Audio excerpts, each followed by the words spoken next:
How you doing, Rob over here? Just giving another update on my storage space that I'm renting. Just wanted to give a quick update. I've been moving in here slowly but surely. I've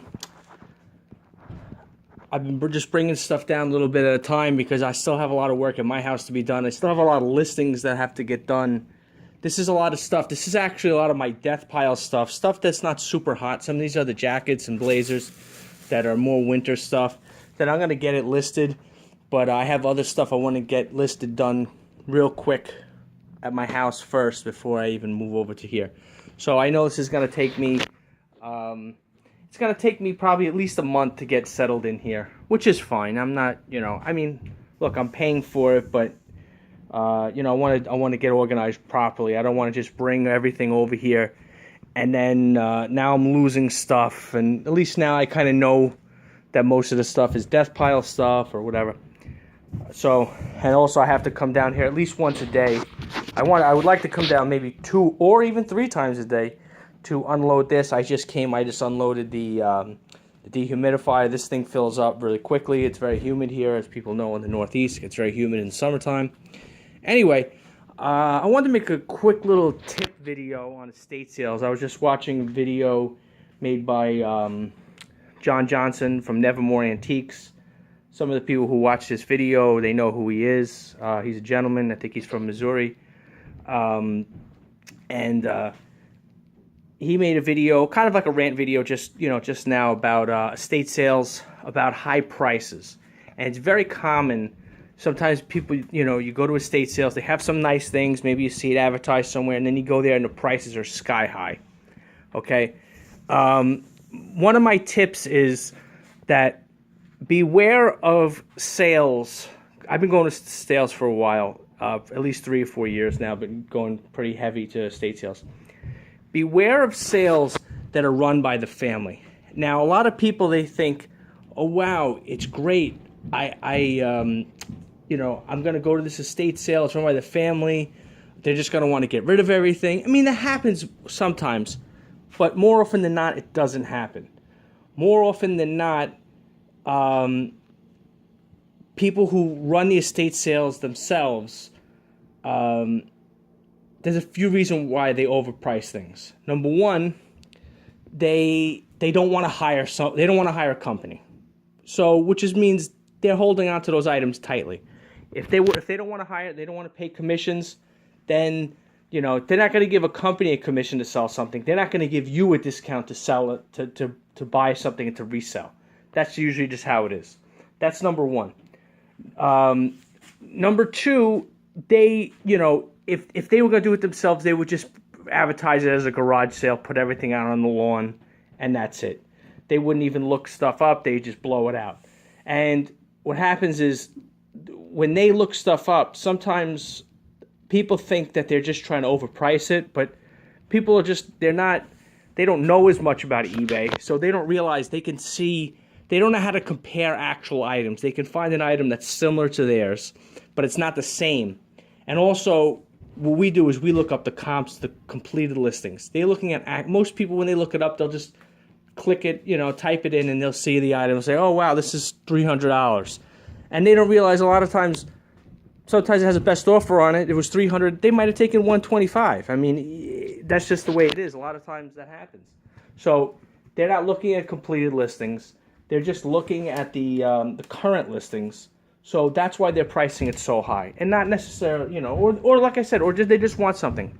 In addition to that, a lot of times, excuse the noise upstairs. I think there's like a dance studio or something upstairs. In addition to that, it might sometimes be an item that one of the family members actually wants. Sometimes what happens is it will be, say, grandma who passes away, and there might be furniture, might be paintings, might be jewelry, might be other stuff. And if it doesn't sell at the sale, someone from the family has to take it. And then somebody will always say, oh, well, I'll take grandma's whatever it is, and then you just take that, and you take the other thing or whatever it is. They'll just want to keep the stuff for themselves. That's what a lot of times people want to do. Now, here's the other way around. When a company is running the sale, the company usually does not end up with the merchandise. So sometimes people think, well, the company is usually too smart. I can't beat them. But that's not necessarily true. Number one, not every company is an expert on everything. Yes, I mean, certain times companies will know jewelry. More often than not, you can beat a company on jewelry. I'm not saying you can't. I mean, there's people who have gotten deals and the company doesn't know it. But that's something they know. Most companies know jewelry. Most companies know even glassware or dishware. They know the name brands. If something is, whatever it is, Rosenthal or whatever it is, they know the names. A rug, they're going to know. Painting, they might have an idea on. But there's other stuff, that they're not, they don't know concert t-shirts, They don't know, they know video games are hot because a lot of people are coming looking for video games, but they don't really know. They don't really, especially if it's, most of the sales are run by, women who are in their 50s and 60s. Their kids might know about the video games, but they don't really know. They're not into video games. They're not going to know. So it's not like you can't beat people at the companies, that are running the sales. Because also this, they have overhead. These companies have overhead. So at the end of the day, this is another reason why you should look for sales run by companies. At the end of the day, they have to make their overhead. So they put out money for advertising. They might have employees. They have insurance. They have to pay themselves for their own personal time. I mean, so at the end of the day, if they could make a sale, where if it's a lower, and really lower the price, they can and they will sell it to you cheap, real cheap. A lot of times I'll go at the end of the day, I'll see something that had a $300 tag on it, and I'll buy it for $75. Because I can make a whole nother video on negotiating, but it does happen. You can get it. You can get items that have a $300 tag on it for $60, for $75. And that's another thing is the companies know a lot of eBay sellers are coming to their sales. They know they have to satisfy these resellers. If they don't satisfy the resellers are not going to come back to their sales. They need them. So there's a certain point where they will give you like a trade discount. When they know that you're buying a lot from them, they will budge on the price because they don't want to lose you as a customer. They want you to come back. Maybe they're having a great sale where they're making tons of money and everything's flying out the door. But you know what? Sometimes there's a sale where it's a snowstorm, okay? They didn't expect snow.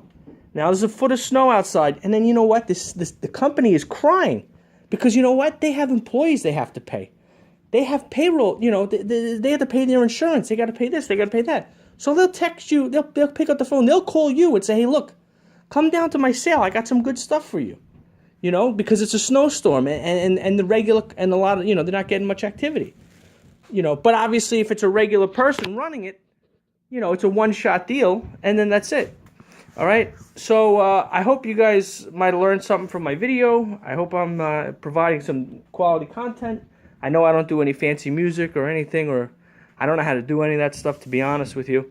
But also, if you haven't subscribed to Nevermore Antiques, John, I know a lot of people watch his videos, but anybody who doesn't, check him out. He's a real gentleman. He's very happy to help anybody out when he can. All right? Thank you very much. Bye-bye.